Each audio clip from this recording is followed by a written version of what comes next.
चला गया नहीं आएगा नहीं आएगा ये जंगल में चला गया है दौड़ के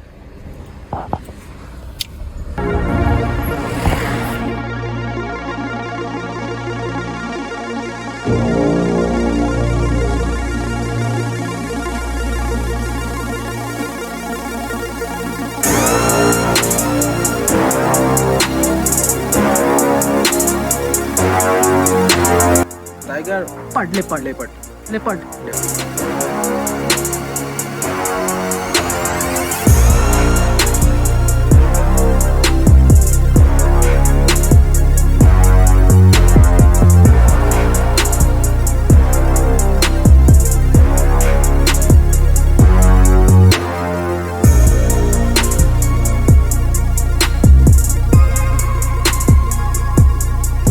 For the next half an hour, both of us didn't speak.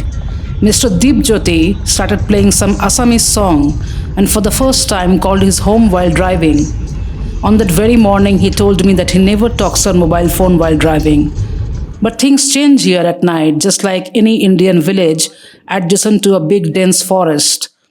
When darkness falls, a different rule sets in. The rule of the jungle, when the stage is set for predators.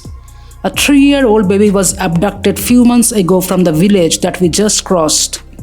She was sleeping beside her mother in an open courtyard. Locals feared its leopard and it was so indeed. Hardly anything was left to see in her remains, I was told.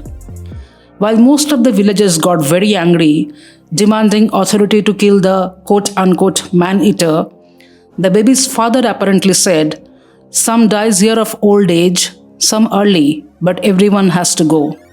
The animal was just hungry, but he also will die one day. Such is life.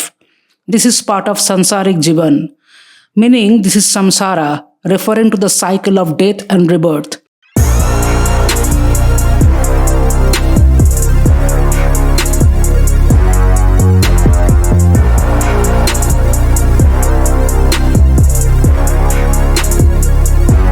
My corrupted mind wondered whether he is really that stoically philosophical or female child wasn't that much wanted. Because in city, it's hard to find such a response to even a non-lethal attack.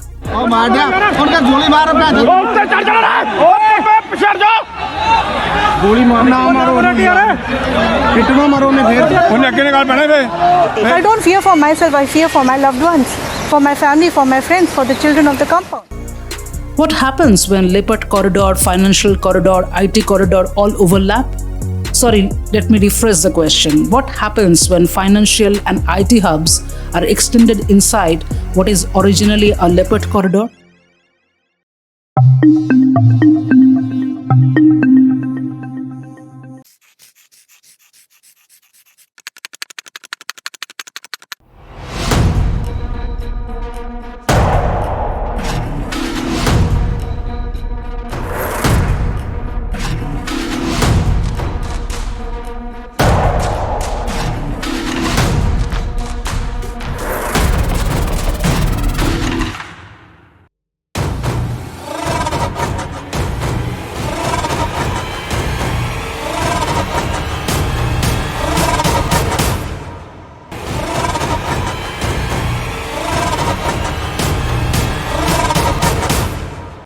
Never ever directly look at those ambushed hypnotic eyes.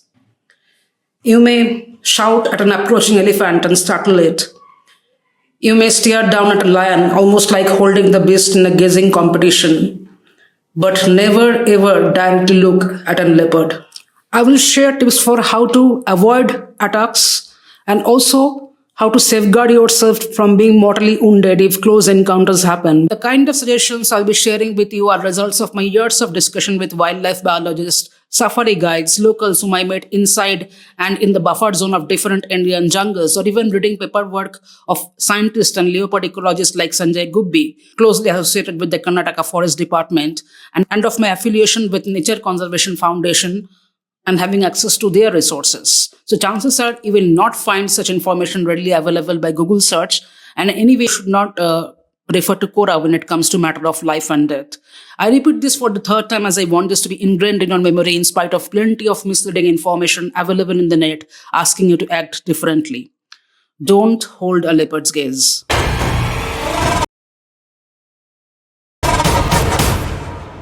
They actually view this as you are throwing a challenge to them.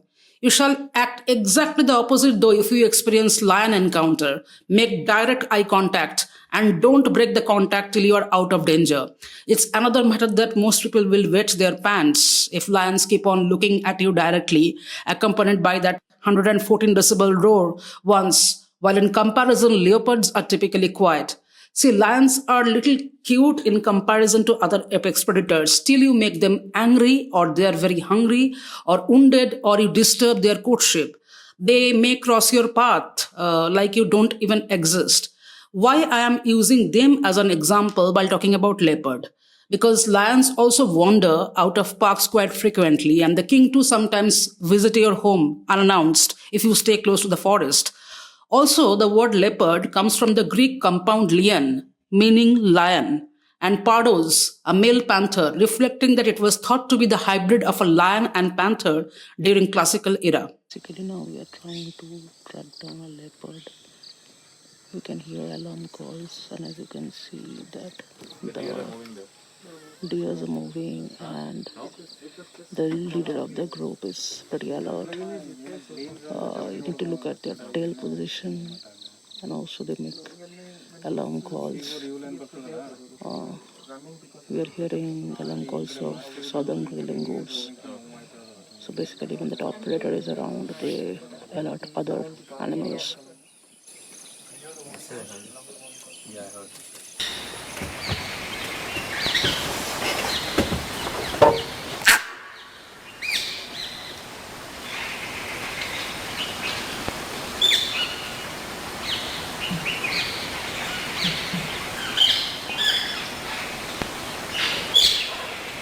From the side. From there if it is coming, bold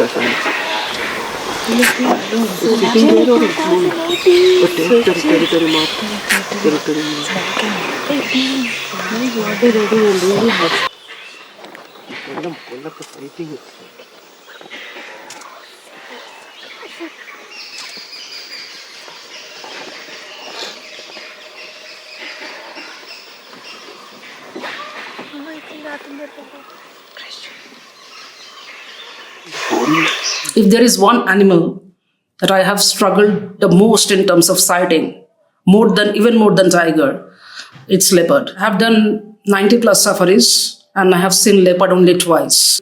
Not for nothing, they are known as the invisible ghost of the forest. It's incredibly difficult to spot leopard. I remembered once in Gir, where I have done 14 safaris, and I was specifically doing a couple of safaris in leopard zone. There are some overlapping territories between Asiatic lion and leopard, but leopard has a separate territory also.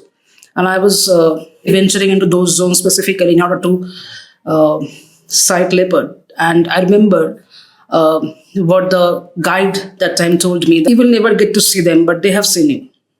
And I was like, how is that possible? He was telling me that leopard might cross our jeep very surreptitiously from the back, and you will have no clue.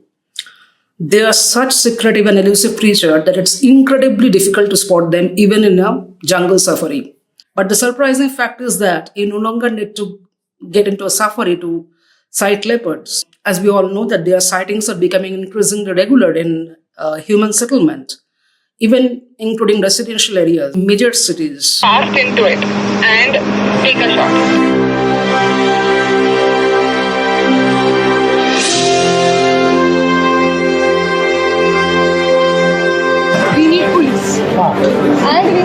I first started hearing about frequent leopard and human conflict in Mumbai, where there is Sanjay Gandhi National Park, very close by.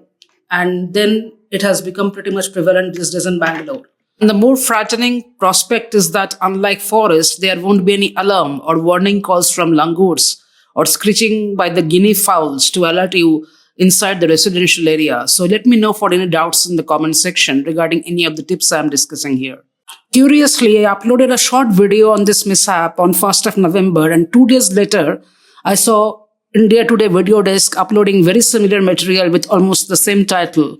Maybe their journalist or scriptwriter had the same take with me about it.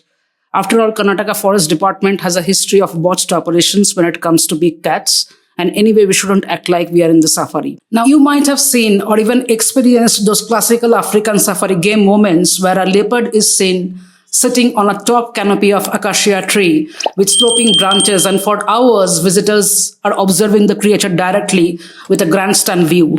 Note that jeep safari takes place in their own habitat, but I am talking about our possible sudden encounter with a stressed and disoriented leopard within city limits, a fish out of water. However, even for leopards entering into the city, their natural inclination is not to attack humans. Believe me, they are terribly shy. Multiple experienced trackers told me that due to leopards' excellent camouflage, they can lie still, almost pretending to be senseless until the last absolute second, hoping you will not spot it and pass it by. That's why if you happen to spot a leopard while on foot and the animal is close to you, and if you make direct eye contact, now the predator knows the cover has been blown, and this activates their flight or fight response, so they have to react. If they take flight, you get to be incredibly lucky, but we can't count on that with them having excellent eyesight, which, although adapted for night vision, can also see very well in daylight. So if you don't look at the animal directly, as you suddenly found yourself in leopard proximity, in most cases the animal will retract. If you directly hold gaze, you are inciting their predatory instinct.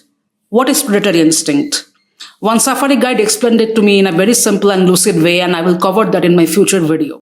Not sure you got a chance to quickly read the case study I just shared on the screen, where Rajagopal Nayak, a resident of Karnataka, grabbed a leopard's neck and attacked back so hard in a bid to save his family that the animal died while he suffered some injuries too in this scuffle. A really unfortunate situation, and a really courageous man who put his life on the line to save his family, though there are different versions regarding what exactly transpired that night.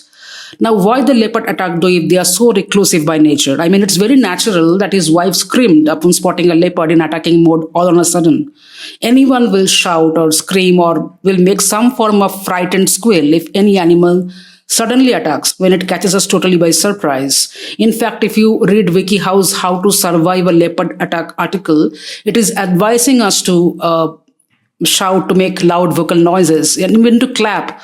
These are all right suggestions, but all this will work when you can make yourself appear bigger or imposing in front of the leopard, meaning you have to be firmly on the terra firma or on the dry ground. Here they were crossing forest frontiers at night on two-wheeler, which has a major disadvantage in such condition because one naturally bends or appears shorter on a two-wheeler. On another day, this could have been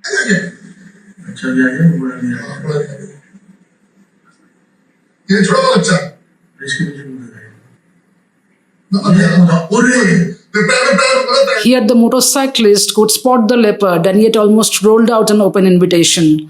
While there are several plausible theories I can think of in terms of why that specific attack happened on Rajagopal's family, which ultimately cost the leopard its life, but try not to shout and unnecessarily draw attention to yourself if the animal is not in the attack mode or at a reasonable distance away. And shouting, clapping, etc. will only work when you don't bend in front of the leopard. So my message is very clear. Don't expect the cat to understand man-made boundaries. Bend down in front of the leopard and you might become an easy target.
The leopard must be hungry, thirsty, and terribly stressed. And if you noticed carefully, the animal didn't really pounce but waited for a long time and then approached very closely, true to their nature as an ambush predator.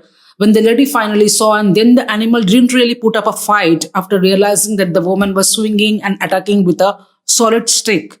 The woman too didn't act irresponsibly and go for a retaliation once the animal went out of sight. If you stay in the outskirts with such open courtyard or garden area near plantations, agricultural field, close to the forest buffer or corridor where leopards frequent, or you know that movements have been noticed, avoid sitting outside at early morning and after sundown, as you will be in a bent position and you may lose balance while trying to stand up if the animal pounces by then. But if it is unavoidable and you have to step out in vulnerable areas, it's better to carry a solid wooden stick, a torch, wear a neck pad, and play loud music while sitting or walking.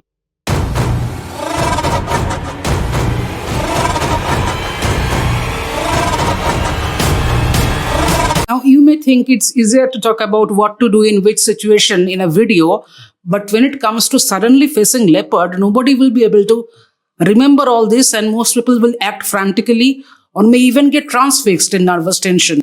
Great if the latter happens with you when the animal is very close, like right there, and you are getting blank. If you can stay extremely still and stand tall, with no direct eye contact and no extra bravado or fake over-the-top confidence, leopard usually won't touch you, even if they had planned to launch a sneak or stealth attack. If you can't stand still, don't run at least at any cost. In rare cases, if you can see them still charging when you are standing, make noise, wave hands, appear big, and whatever I have mentioned. Look, typically they launch attack on humans only when they mistake us for their prey or when they turn inept to hunt, feeling cornered or injured, making it extremely difficult for them to go for their traditional prey base. Leopards get 16 feet away from their prey before making a move, and they like short chases only. They expect their prey to run. So if you don't move, leopards will be totally confused. That's why if you're on a bicycle or on a two-wheeler, you're exposed to greater risk because these vehicles are on the move. And if you're crossing a field totally unsuspecting, you are left defenseless unless you quickly act as I suggested. Remember that apex predators instinctually want you to run for life like their usual prey act. And leopard don't chase their prey over long distance, but they can reach 36 miles per hour in short bursts. And when they pounce, they grab prey with retractable claws and exercise incredible strength while immediately positioning around target's throat, blocking off access to oxygen, suffocating the target, making them succumb quite quickly due to lack of oxygen. That's why I mentioned about always wearing full face helmets if you are on a two-wheeler or neck pads if you are crossing susceptible areas. Those will reduce chances of lethal attacks.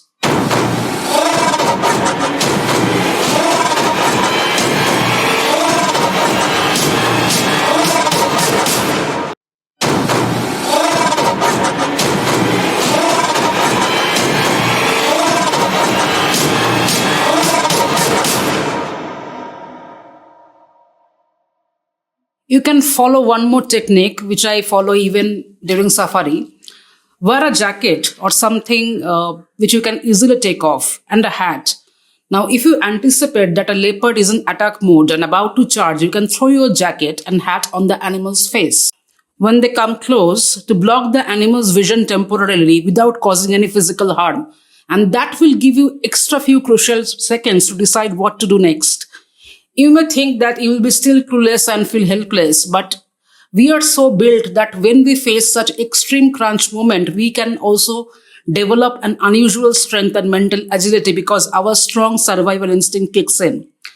Always remember that at the end of the day, leopards are more scared of humans than the other way around, and we are a super predator too, as we can use tools more intelligently. In those extra seconds, you can now take out a loud shrill whistle from your pocket and blow it. Or you can start singing an obnoxiously loud song with background yelling and sound effects like a bad rap song, which again can confuse the leopard and put off the animal, and they may decide to leave you.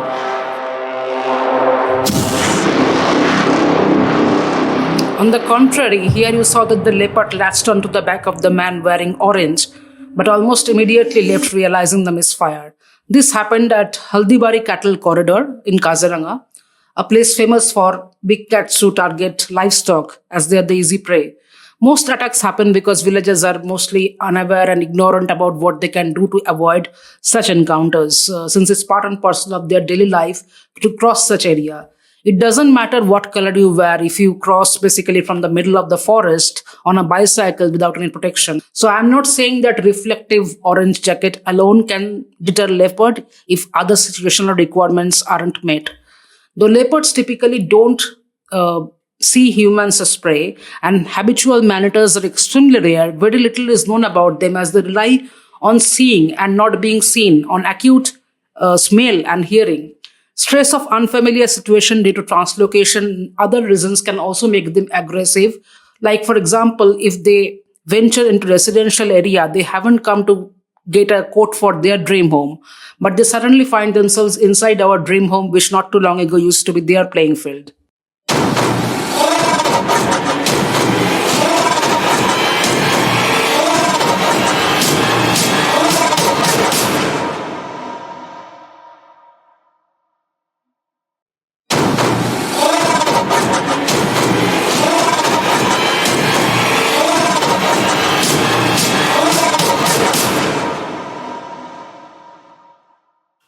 In nature, both blending in and standing out are important, and the trick is to know when to do what. If you have noticed the different case histories of NDTV news feed that I have shown, I have studied all the attacks of last 1 year, and the clear pattern is children and women being their preferred target, with most attacks happening on early morning or in the late night. We ought to be extra careful with children, pet, and women, as 80% attacks happen on them, and in majority of the instances, human victims were in crouching positions and thus appeared as prey from the animal's viewpoint. Sometimes when children of upper strata of society lose life to leopard, it creates a narrative of dangerous leopard on a human killing spree who must be removed immediately.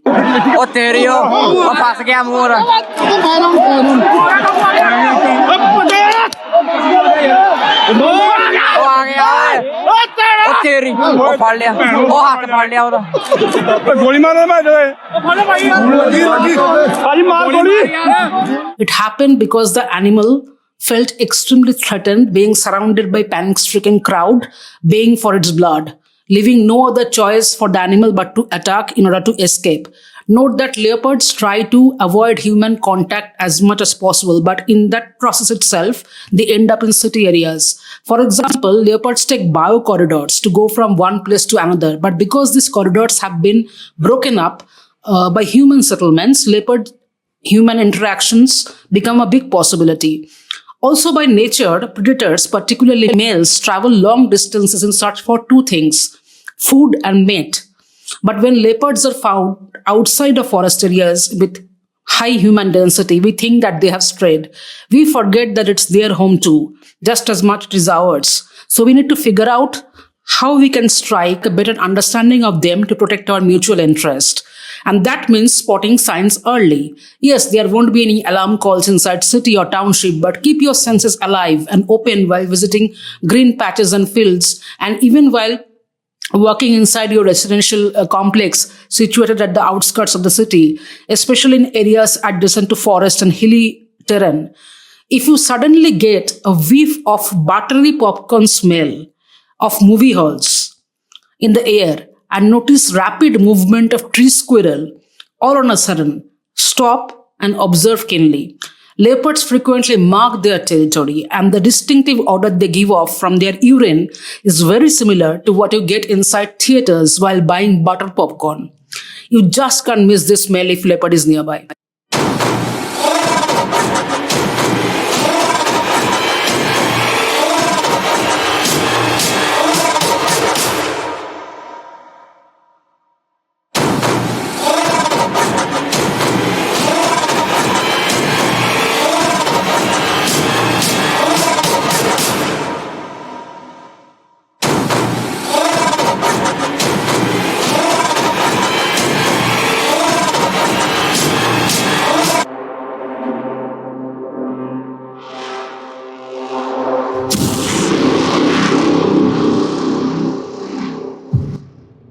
What you see on top is the representation of a leopard's pug mark. Adult male leopards are significantly bigger than females, but if one has to identify animals just by looking at the tracks, this is where things become trickier. A young male leopard's track can be very similar to an adult female. And even within the same sex, there can be a tremendous amount of variation between individual track size. But even if we cannot identify sex, if we at least know that this is a leopard pug mark close to our residence and not made by a domestic cat, we will be ahead in the game. I'll make a separate video on how to distinguish between leopard and tiger track. But speaking very roughly, when you find pug marks that are too big for a domestic cat, you can bet on a leopard. And when in Bangalore, you can find pug marks that are too small to be of leopard and are too big to be of a domestic cat, chances are you are looking at a rusty spotted cat's pug mark. By the way, a pug mark of an adult leopard and tiger cubs are very similar in size. I know this is not a comforting news for you because cubs mean an adult tigress is present very close. And same for leopard cubs and mother. Leopard cubs are too cute and tempting to look at, but if you spot cubs while, say, going for a vacation in outskirts, do not approach and slowly back off. Cubs are harmless, but when they are present, their mother isn't. Cool. So here, F and age basically means front leg and hind leg, and the bottom tracks are of course the larger ones, which belongs to a male leopard, and the top ones belongs to female leopard. If you see the bottom ones, one can see a more rounded edges of the rear pad. The smaller tracks, that is the top ones, are of female, where you can see the edges are little angular. Okay. Now it's little difficult to understand for untrained eyes, but yes, this is how leopard tracks look like. No sweats if you cannot identify pug marks. Even many so-called experts always cannot correctly identify. But much confusion ensues if people misquote the species name and create fictional narrative after they spot something. My next tip is basic and very important. If you see a wild animal from a reasonable distance, an animal which looks like a big cat, you don't have to get close, but it's important to identify the species and the counts correctly so that you can alert the forest department of your locality and state accordingly. If you're not sure, just take a snap with flash off if you got the nerve and then lick the spot quietly. Of course, I'm talking about a distance from where the leopard cannot suddenly pounce on you. So basically a situation where you are safe first, but you have noticed something. No, posting on social media or even announcing it to the WhatsApp group of your residential complex shouldn't be your first action step. While it's true that there are about 30 to 35 leopards currently roaming on the outskirts of Bangalore, we are also living in a time when in Bangalore University, a video has been circulated that leopards resting in abundant quarters of the campus, causing a huge panic, and the university even issued a circular. When forest officials visited Bangalore University, they found out that the visual was of a mating pair of jaguars, likely from a forest guest house or abandoned resort in South America. Not just this one episode, but several such fake videos do rounds on different social platforms after initially being created by a mischief monger or self-proclaimed influencer with zero accountability. Recently, a leopard was spotted in Electronic City in Bangalore, and while some spread rumors that it's actually 3 leopards, some started posting immediately about spotting a cheetah. Till 1880, Bangalore had cheetahs. In fact, the old racecourse road in Victoria layout was a cheetah fight arena. But now it's not possible to see cheetah in Bangalore. Now, why it is important to recognize the species correctly before putting such things all over social media? Imagine if you call the forest department mentioning about cheetah sighting. Going by the trend, most will understand that you're possibly talking about leopard, but can't blame them if someone gets confused. What if you have seen a jungle cat or a rusty spotted cat? They need to make major arrangements if capturing needs to take place, including but not limited to coordination from police, who has to cordon off the area and control crowd, informing fire department, local wildlife NGOs and specialists who can do thermal drone monitoring, experienced vets who decide the dose of tranquilization depending on the species. So imagine if wrong species reporting happens in a country like ours. If you don't know or not sure what you have seen, it's perfectly fine, but inform authorities exactly the same. I am not sure, looked like a big cat. Don't mention jungle cat or wild cat. That's a separate species. Don't randomly quote about cheetah, jaguar or puma in India. I know India now hosts 20 African cheetahs in Kaziranga National Park, but none of them are yet knocking at our doorstep.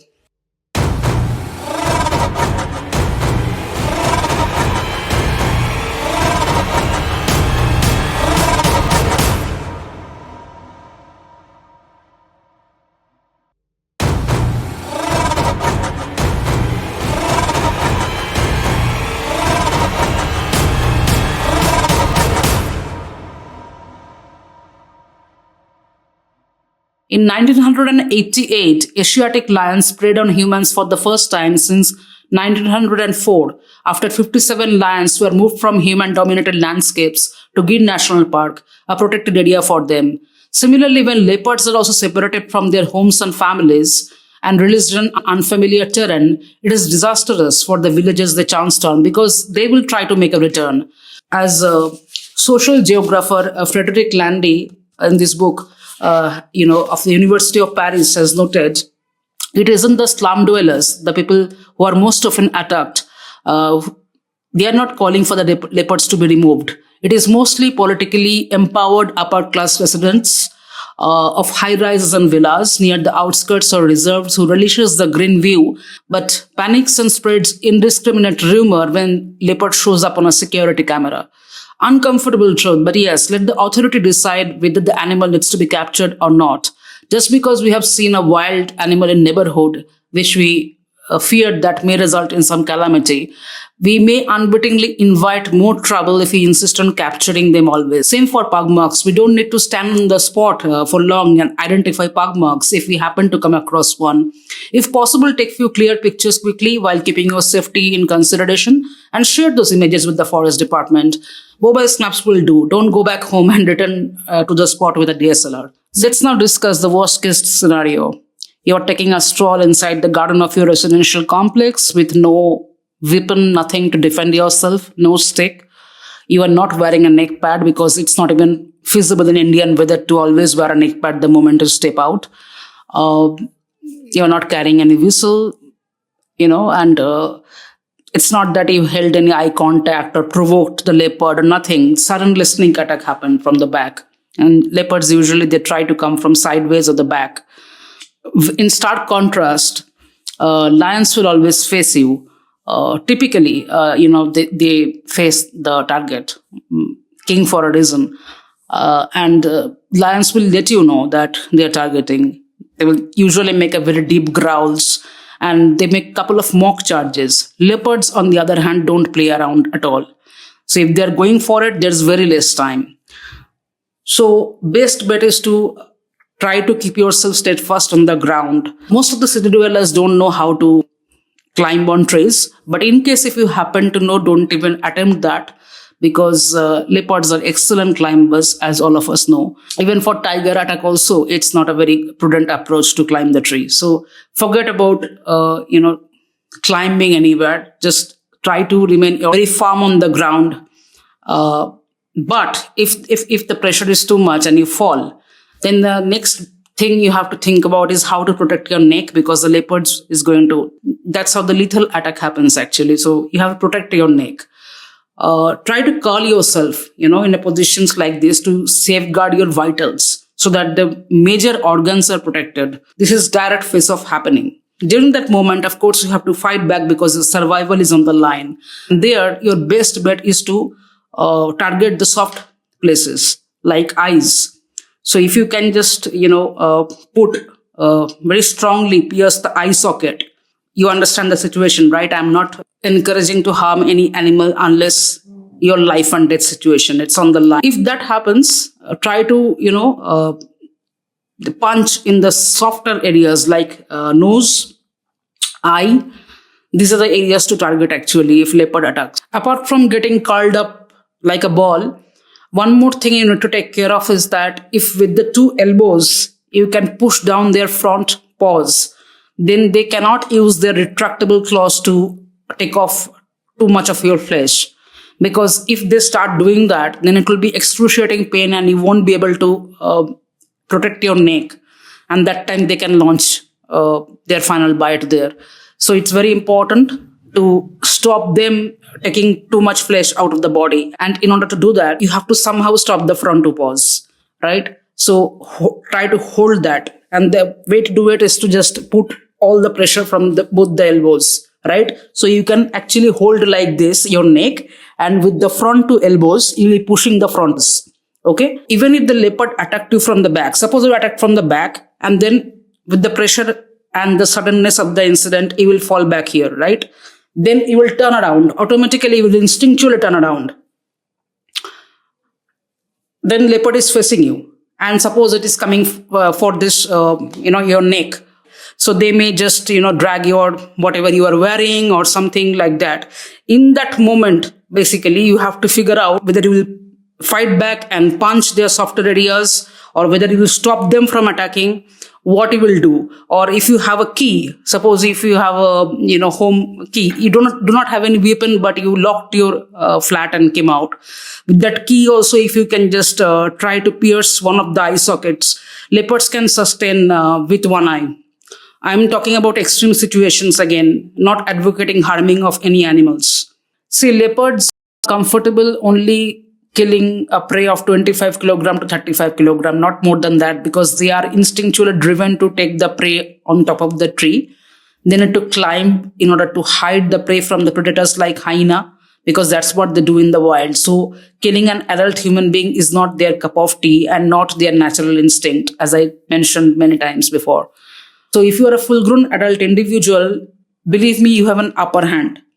It's just that it's all about protecting the sensitive organs and the vitals, not to let too much blood loss happen. As and when you are fighting with the leopard, make a lot of noises, continue making a lot of noises so that other people get to know that, you are under attack. Chances at the moment you will start making those noises and you will start fighting back, and you will also, push the leopard or whatever punch, there are chances that the leopard will leave you. By the way, while punching, ensure that you are not punching on their mouth directly, because they have razor sharp teeth. So it's always on this side, right? Or eyes, nose.